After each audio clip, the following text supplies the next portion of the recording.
Hi, everyone. Welcome to episode 13 of Stop Who Does That? Headline highlights for Monday, January 12th. We have a great show for you today. On today's episode, we will be covering slain dentist and his wife, Spencer and Monique Tepe. We also have a Pennsylvania Ed Gein wannabe coming for you. Somebody tell his mother. And Alex Murdaugh, remember him? We got some updates in his case. And as always, we will end today's episode with Florida Woman Google Roulette. I'm your host, Jackie. And I'm Jenna. And we hope all of our listeners had a great weekend. Last night's Eagles game was such a disappointment. Jenna, were you watching? Yes, it is a sad day for Philadelphia sports fans on this Monday morning. It was a big loss for the Eagles. Yes, it was. It was painful to watch and to see even our kicker, our professional kicker, who gets paid millions of dollars to miss a field goal. That was wonderful. Yeah. And the Sixers lost last night too. So it's just not a good day here. Not in Philly sports. Nope. All right. Well, some updates for you guys. We are now well over 500 subscribers on YouTube. Jenna, can you remind everybody where to subscribe? Yes. So you can subscribe to us on our YouTube, Spotify, Apple Podcasts, and follow us on Instagram at Stop Who Does That Podcast. We appreciate and thank you all for your support. Yes, we just started a TikTok account. I think we need a little help over there. I don't know how people can go TikTok viral so quickly. I mean, we're struggling to get one view on some of our videos. Our handle is at Stop Who Does That Podcast. Please find us on TikTok and give us a follow and help us out with the algorithm. Yeah, help us blow up. Yes, please. All right. Okay, so Jackie. Into it. I'm going to start out with a little update on Alex Murdaugh. Remember him? He was convicted a few years ago for murdering his son and wife in the dog kennel in South Carolina on their South Carolina property. Oh. He did take the stand in that case and delivered a very emotional testimony that a lot of people think sunk his battleship, but he is making headlines again. South Carolina Supreme Court is set to hear arguments that may lead to a new trial for disgraced attorney Alex Murdaugh, and that will be happening on February 11th, 2026. Jenna, we got a lot happening my birthday week. I don't know what. I am so excited for that week. We have such big cases. We have your birthday. I mean, so much Hitchens trial starts on the 10th. We got Alex Murdaugh on the 11th. It'll be great. 2 consolidated appeals are going to be presented in regards to a ruling made during the 2023 trial and the fact that County Clerk Becky Hill pled guilty to jury tampering. I don't know if you guys ever watched the documentaries on Alex Murdaugh, but Becky Hill was that sweet Southern lady in the documentary that was the court clerk. She read the verdict in the courtroom. She seemed like a very sweet lady, but no, she pled guilty in Colleton County Circuit Court for 4 charges: obstruction of justice and perjury for showing a reporter photographs that were sealed court exhibits and then lying about it, as well as 2 counts of misconduct in office for taking bonuses and promoting through her public office a book she wrote about the trial. She's really trying to capitalize on this, Jenna. The defense counsel tried to argue jury tampering during an appeal last year, and it was overruled by Judge Jean Toll, citing that the comments Becky made were unlikely to influence the outcome. So what they're saying is that Alex was so guilty that it didn't matter what Becky tried to do.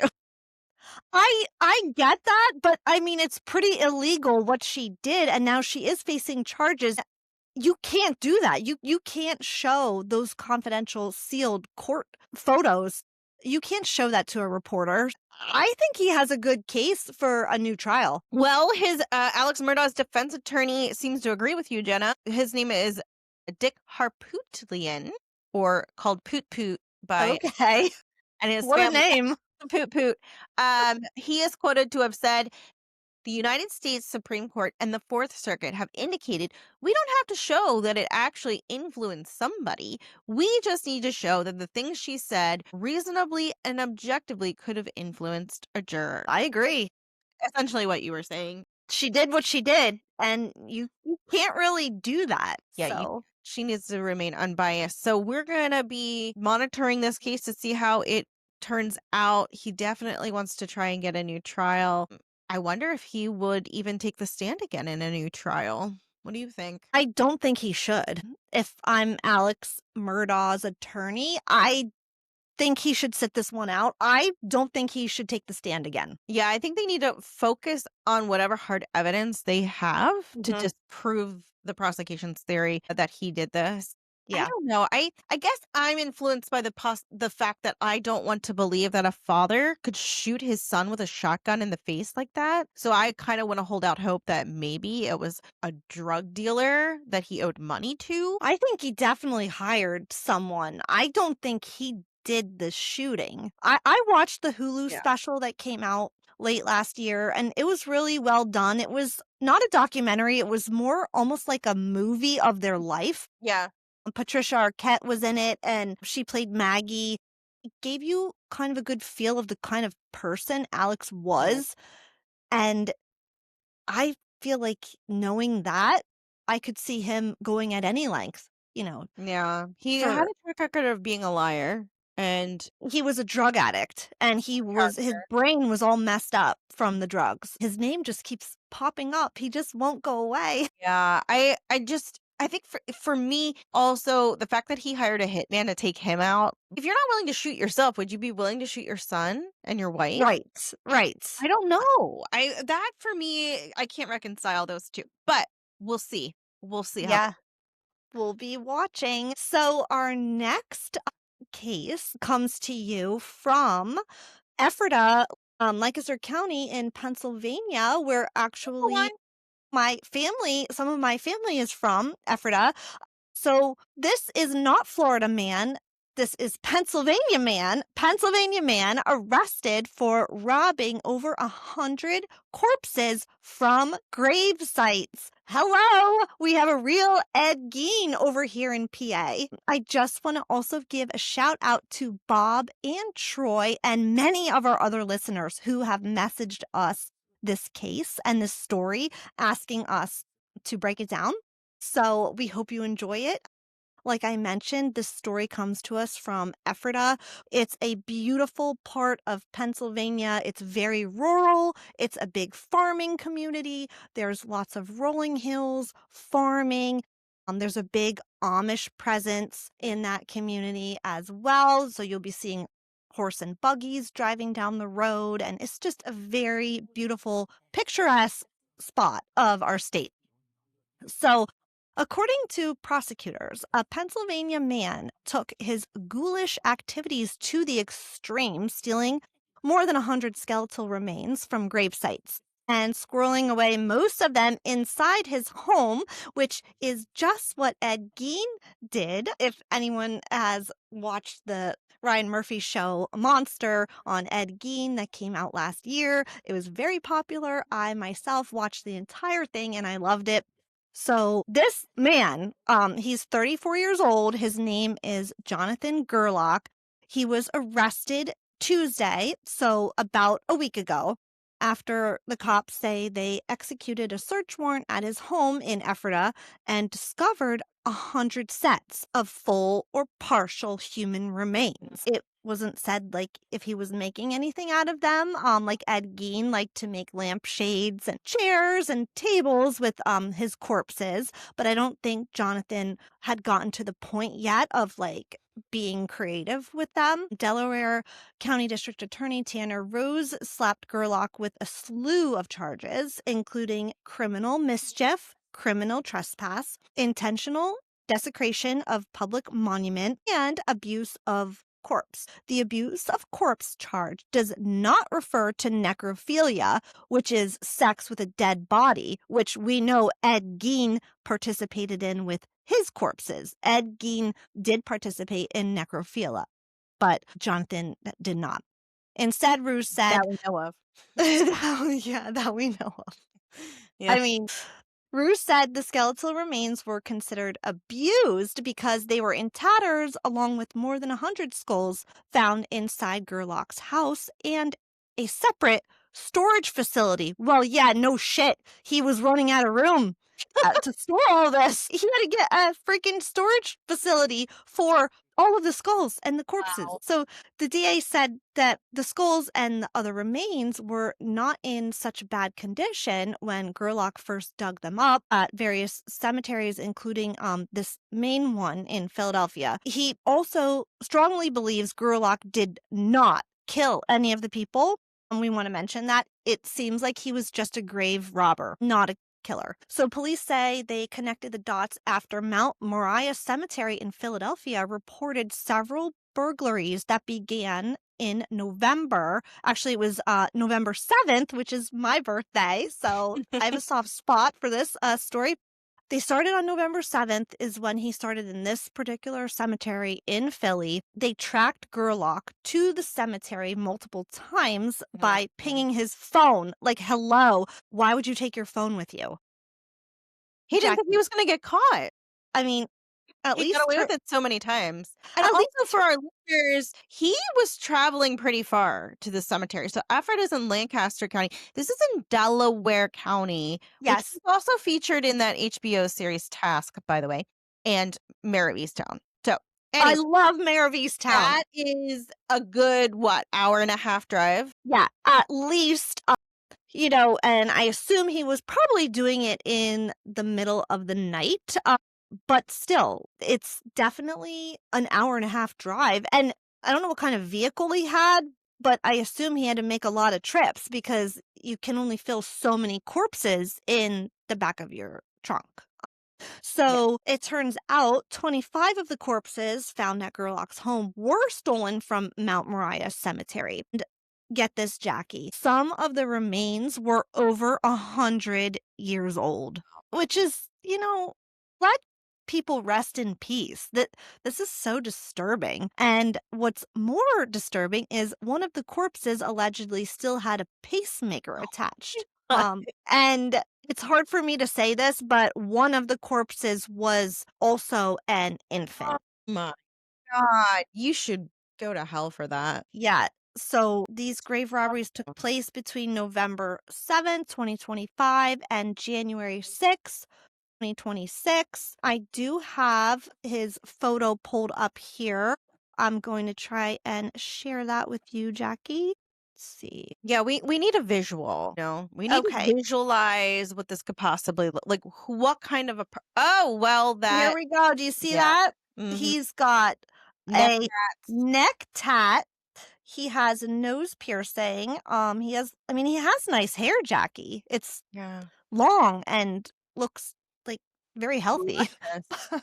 Wow. I mean, if we just, like he looks like a normal guy, like, if he cut his hair and got rid of the tattoos and piercings, I He mean looks like somebody you would put on one of those makeover shows, and they'd be yeah. like, "Make over my son so he can get a good job." And then he comes in with a nice haircut. The potential here with him. Yeah, he could be that person.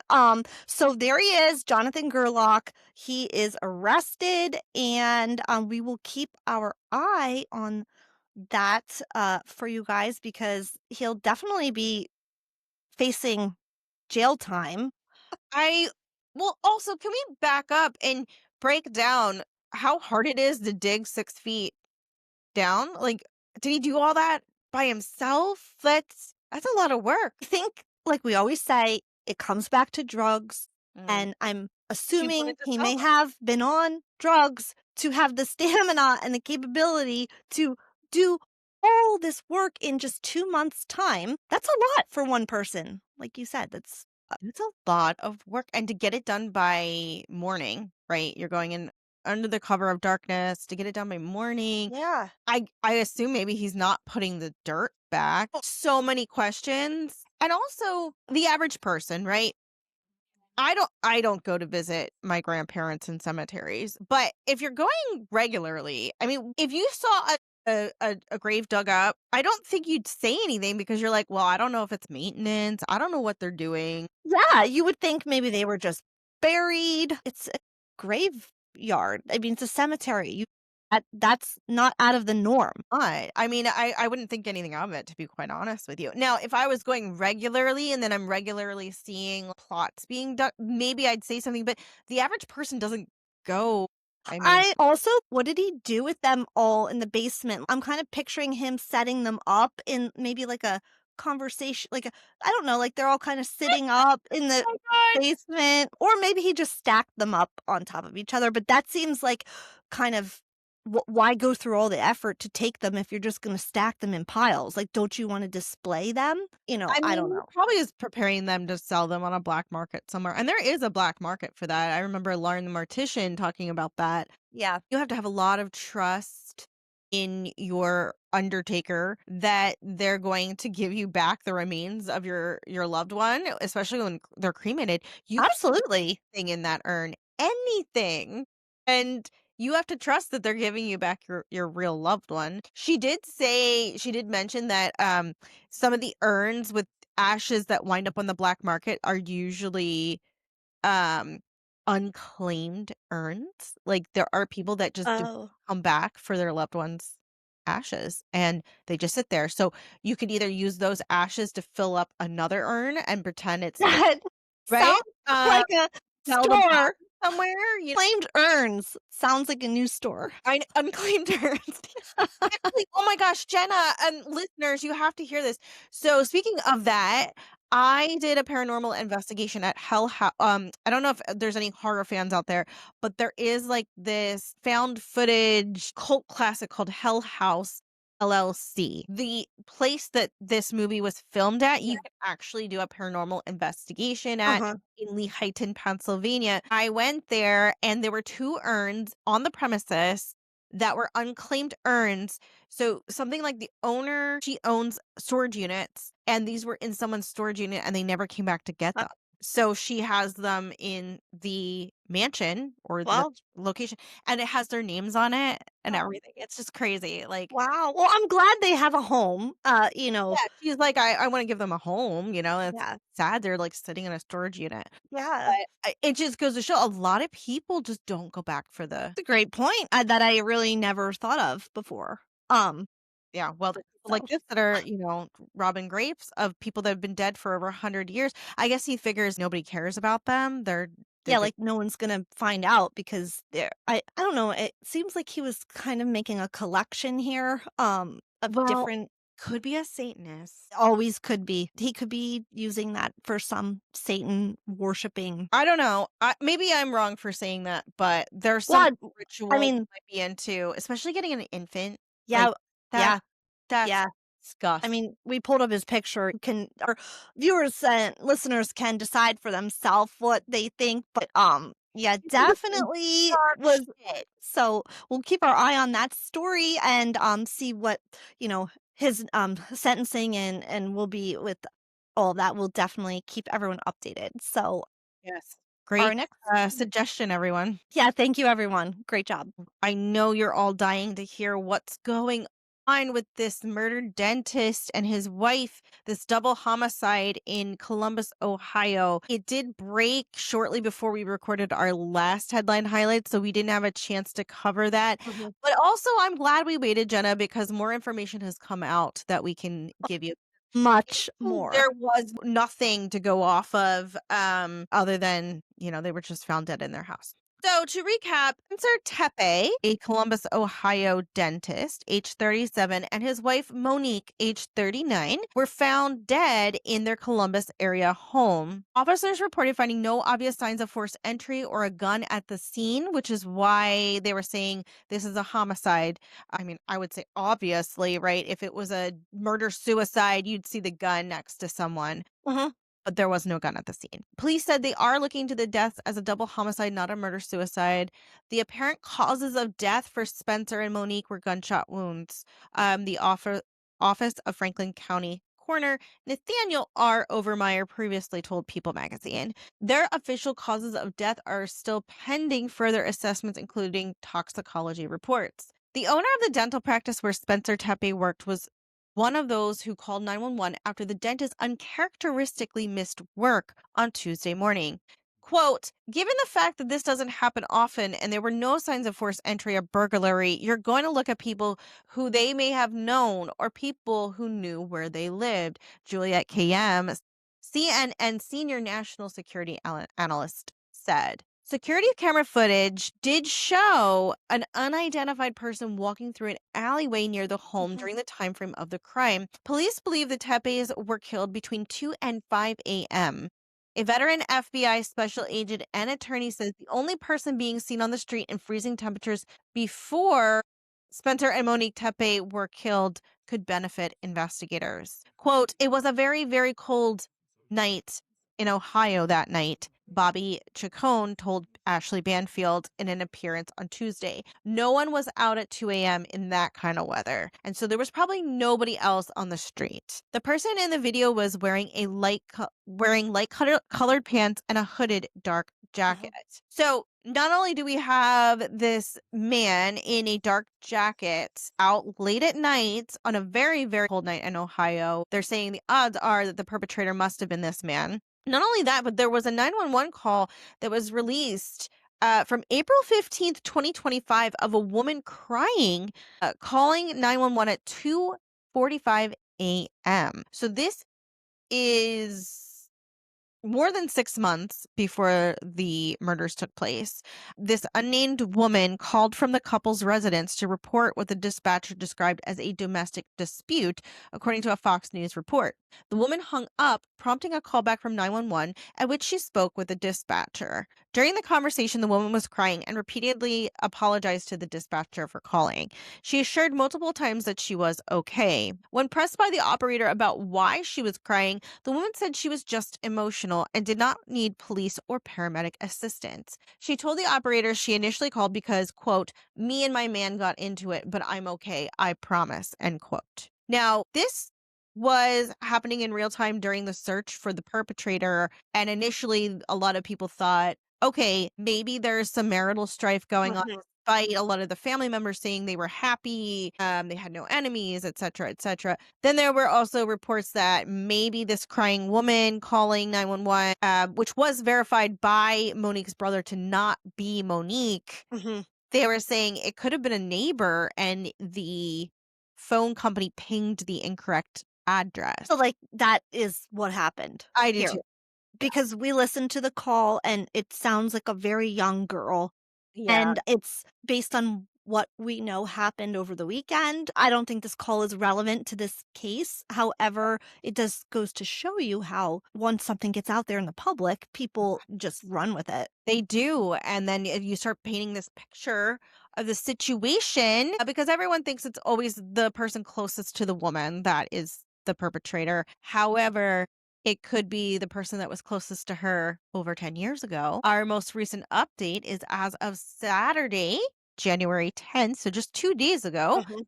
News broke that police arrested a suspect in their murders. They took in a man named Dr. Michael McKee, who was Monique's ex-husband. They were married in 2015 and ended their relationship in 2017. And according to the divorce documents, it ended amicably. And I read also that it was awarded to Monique. So that to me means she filed. And it was on the basis of incompatibility. Yeah, so they weren't married long at all, and it was almost 10 years ago. Yeah, I talk about holding on to a grudge. Not only that, Jenna, but this man must have traveled over 300 miles that night to do this to her because he lived in Chicago. Chicago, Illinois is very far from Columbus, Ohio. According to the probable cause affidavit, they did tie McKee to this crime through his vehicle. The vehicle arrived just prior to the homicides, left shortly after, and then they have information placing him in the vehicle before and after these Mhm. crimes occurred. And then they found the vehicle near his workplace in Rockford, Illinois. So they know that they have the right vehicle. I don't know if they have license plates. Like, hello, you're gonna use your own vehicle? Yeah, you're You wouldn't rent a vehicle or maybe take, like, a bus? You're actually using your own vehicle, and then the surveillance footage, he wasn't even wearing a mask or anything on his face. I just don't think he gave a fuck, and he was like, "I am killing you." yeah, and I don't think he cared. I think this is No. like his final straw.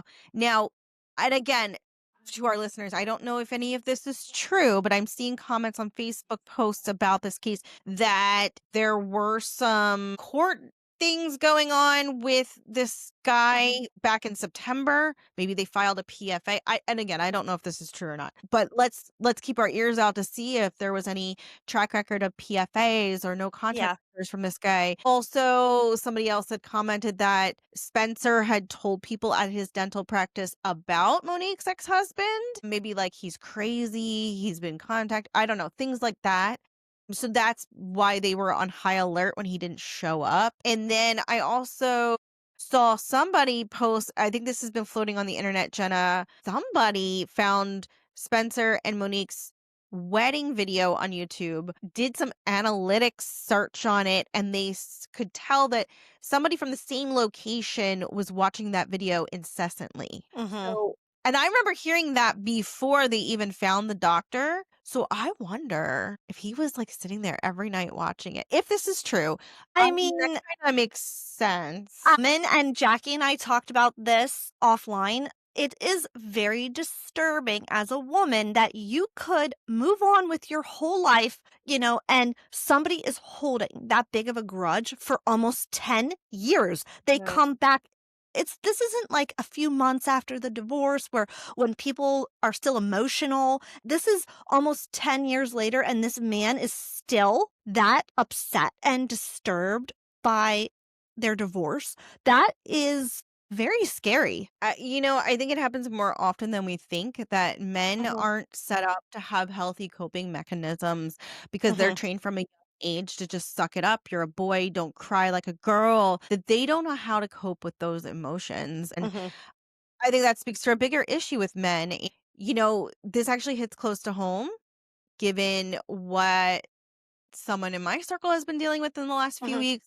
Broke mhm. up with someone 3 years ago, and this person's still trying to get under her skin. It's scary. It's scary, Very. and mental health is so important, and I mean, I feel like we talk about mental health in every episode, but this goes to show that men don't have that they don't feel like they can access Yeah, it because of the stigma attached to it. this was a highly intelligent man. He was a doctor. Surgeon, he's So a vascular surgeon. So yes, he's the guy that would, if you have a coronary blockage, he's gonna go in there and place that stent, um, and open up your so coronary. it's not like, and he even had access to all the doctors, psychologists, who knows, maybe he was on some meds or he should have been. I don't know, but it's just shocking. Spencer and Monique had 2 young children. The youngest was only 1, and it's just very sickening. Yeah, it's just unreal. I mean, this guy's probably saved a lot of people's lives, to be honest with you. He treats things like peripheral artery disease, and if you got a blood clot in your leg, which is Mhm. deadly, he's going in there and treating that. He was doing a very rewarding job. I don't understand. I mean, to train as a surgeon takes years. So he literally took years of his life and just threw it down the drain Mhm. for a marriage that ended almost 10 years ago. Yeah, he could have easily just moved on, just like Monique did, just like lots of other divorced people do. He had a good job, a good career. Just move on, bro. Just meet somebody else. Wait, okay, hold on. We have some new information. So, just an addendum here as I'm trying to find a photo of this man. We just got some new information from the New York Post. It says here family of murdered Ohio dentist wife all expected ex-husband Michael's arrest. So, I think he's been doing this for a long time to her. Wow. That What? makes my heart drop. That's really sad. It says the grieving family of the Ohio mother and her dentist husband were gunned down in their home, said they all expected her ex-husband's arrest, but were mum throughout the probe so they wouldn't compromise the investigation. Wow. So they knew. They knew the They know minute they exactly yeah. who to go after. The couple's friends and extended family hosted a gathering where one anonymous relative decided to speak out on McKee's long-awaited arrest. Quote, it was absolutely not a shock to anybody. We all expected it, but we weren't saying that because we didn't want to compromise the investigation, the relative told the Daily Mail. We are all breathing a bit of a sigh of relief because they got him. The unidentified Relatives said that as far as they knew, Monique and Spencer hadn't noted any issues they were having with McKee in the weeks leading up to their death. Yeah, I mean, maybe in the last few weeks he had been quiet, but that tells me he's been rearing his ugly head for a while. Probably been harassing her, as you know, the family members just coming for everyone that and God, it's just Also, I know this might sound mean, but you kind of have to see what this guy looks pull like. him up. Yeah, just pull him up. We have to show our viewers, and we'll describe him for the listeners if you haven't seen I've this never man. seen a face that's blocky. I feel like he kind of deserves this right now. And we can't feel bad about being mean because he's an alleged killer. Yeah. And you just took away these two kids' parents, so you deserve this, buddy. Can you see my Yeah. screen? Okay, Yes. what is going on? Yeah, this is what he looks like. There he is. And I just want to point out there's people on Instagram and the internet, they're saying, why does he look like a Minecraft character? I just thought that was So funny. he has like a very square shaped head. It's very blockish. Yeah. In the mugshot, his hair is very disheveled. He's wearing glasses. They look expensive. He's got a very square block type head and neck. Um, Yeah. Yeah, it reminds me of Gumby. He's like a his blockhead. eyes look dead. There's nothing behind his eyes in that photo. Yeah, that was like my initial reaction when I saw the mugshot like pop up. I was like, "Whoa, that is one blocky face." Hello. Well, Wow. I know. We don't want to be juvenile, but I mean, it was kind of funny to see some of the comments people were making I about it. love the internet comments.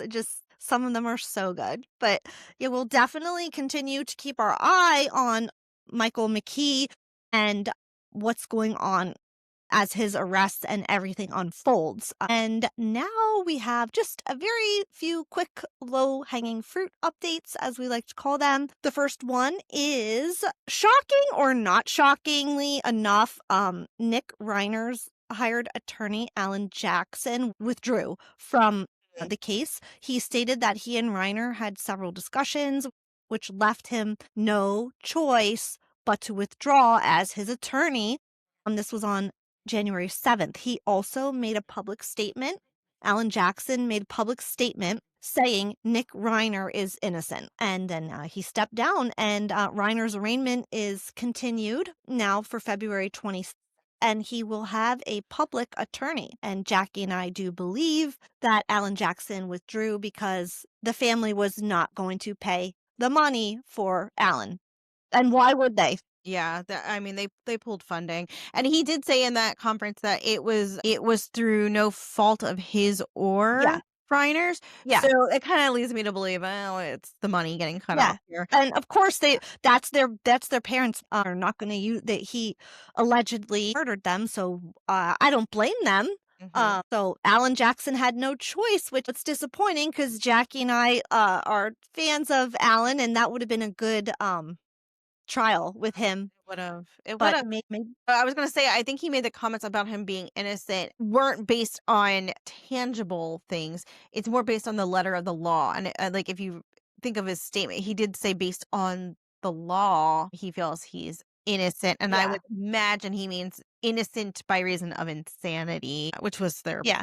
defense. Yeah, yeah. So we'll continue to keep our eye on that. And our next quick update is about Anna Kepner. She was the high school cheerleader found dead on a Carnival cruise with her vacation with her family. They are alleging that the step brother is the one who did this. There's been no arrest and no new information, but the case is being investigated. No comment would be released at this time from the FBI. Scott Robinson, a criminal defense lawyer, said there are a number of reasons charges have not been filed in the stepbrother in the last 2 months since the teenager's death. He said, I know people want to rush to make an arrest, but it's far better for law enforcement to take their time, dot their I's and cross their T's to do things the right way, get justice fully and fully prosecute the right person, said Robinson, who is not connected to the case. He added that if a minor is involved, there are certain precautions that need to be taken. The fact the death occurred on a cruise ship also adds a complex layer. There are thousands of people on the cruise ship. Authorities need to talk to employees, look at videos, talk to passengers, and see what they remember. They could be processing, prints, processing DNA. We don't really know. There's just a lot of moving pieces involved in this. And the step brother is a minor who we know is living in custody of a family member. And he's just a kid, unfortunately, made some bad decisions on that family cruise. And the police and the FBI are doing everything they can to just make sure they have everything lined up, probably before they go in. And I Mhm. can't Are imagine rough. what the family has been going through with all of this, but Yeah, I it's think we'll a just lot. wait and see. But I Yep. understand they need to make sure they build a good case because, this is a minor and it's very serious to essentially traumatize a minor with an arrest, especially if Mhm. you have no like, not that they don't have a basis, but they have to make sure they have enough to bring him in on and Evidence. Yeah. justify Yeah. this Yeah. situation. So we'll Yeah. keep watching that. Yep. Yeah, so then the updates that I have for you, Travis Turner, the missing Virginia high school football coach. Remember him? He went Mhm. missing right around the time that authorities were going to bring him in on child pornography charges. He is still missing. And I just saw an article here from WCYB.com news that the Wise County School Board is set to meet Monday, today, as Union High School head football coach, Coach Travis Turner still remains missing and is considered a fugitive. This meeting will be the first meeting that will allow public comment since Turner went missing, as public comment was removed from the December board meeting. So it's That's going to be very interesting. yeah, they're ready to talk and kind of address any questions people might have, but he is still at large or missing. Yeah, he's being considered a fugitive, so I guess he's still at large. Yeah.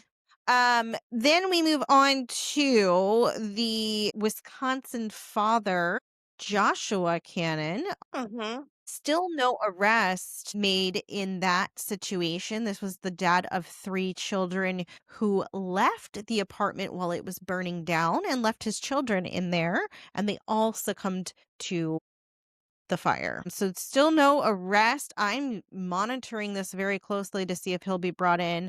Last we heard was there was an investigation going on and a Mhm. search warrant. So we will keep you posted on that case. Angie Mock, we talked about her several weeks ago in like our very first headline highlights ever. Yeah. She was the woman who killed her elderly mother Yep. and was set to be taken in on a psych eval. And that psych eval still has not been scheduled. Yeah, they had 2 months. They had 2 months to get this eval done, and they're definitely pushing it to that it should be done any week now in January. So once that's done, then I think they can proceed with charges. Yeah. Yeah. So we're going to keep our eyes on that. And as we wrap up today, we got to close out with a Florida woman Google search. Okay. Cue the music. Here we go. Our Jenna's going to, favorite segment. we're switching up roles today. Jenna's going to be the one Googling and searching and help. Okay, let me pull up my screen. Okay, can you see that? Yeah. The date I'm going to pick is Okay, April 20th. Let's do it. 4/20. Okay. Oh, what? Oh my God. Florida woman put 400 Easter eggs filled with what? Pornographic eggs? Stop. Should we do that one? Who does that? Right. Stop. Who does that? Oh my God, it's all over. Yeah. Yes, we need to click on that one. Okay. Who does that? Okay, here we go. Florida woman put 400 Easter eggs filled with porn in mailboxes. Oh my God. April Sistoni was upset at churches. Okay, Flagler County deputies What's the video? said they found little plastic eggs placed inside their mailboxes, but instead of being filled with Easter treats, the eggs were hiding pornographic images. And fish-shaped crackers. Okay. This 42-year-old Florida woman is responsible for these little Easter egg treats. There she is. Wow. That's a hard 42. Oh, dang, yeah. She worked at a Publix grocery store, and she would deliver these special eggs to the mailboxes after her shift ended. It says that jail records show she was arrested after deputies received tips that a woman was going around a neighborhood placing the pornographic eggs in mailboxes. Deputies said based on the tips they received and home surveillance video, they were able to conduct a traffic stop on Sistoni, who later admitted to making the porn on a computer program. Oh my God.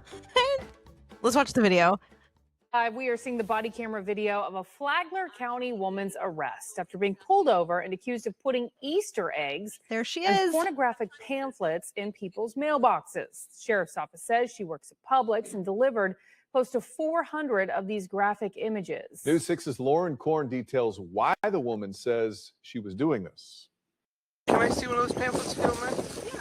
In my career, this is a pretty bizarre case. That's 42-year-old Avril Sistoni, who deputies say is the woman behind the mysterious pornographic and religious-filled Easter eggs that popped up inside dozens of mailboxes since last week. Last night, we started getting calls again in a different part of Palm Coast, the same MO. Once deputies pulled her over, they say she admitted to leaving her job at Publix early so she could distribute over 400 pamphlets in 4 days like this one here. Deputies say she also stuffed the eggs with a few squares of toilet paper, a goldfish cracker, and some Skittles. So why are you doing that? That's what we're trying to do. Well, explain to the church why they're not speaking to I. One because something happened to cracker I related to in God. the egg. She certainly has a bizarre, almost zealous opinion of churches and what they should believe in and how they should teach the teachings of the Bible. Sheriff Rick Staley says not only did she commit a crime along with violating the stay-at-home order, but this could have been a health risk. We don't know if somebody had COVID-19 and was purposely putting this material out, or they could be asymptomatic, don't know they have it, and putting things out that they know people Only are in going Florida. to open and I touch. mean, Deputies arrested an argumentative Sistoni right on the spot. Can you just give me a break? She was She promised argumentative. never to distribute the materials again. a traffic stop just for Sistoni is her. facing 11 counts of distributing obscene material, driving with a suspended license, and violating the stay-at-home order. Deputies say she could be facing even more charges. In Flagler County, Lauren Korn getting results, News 6. Wow. Wow. The schizophrenia runs deep there. My God. I'm never going to look at Easter eggs the same way again.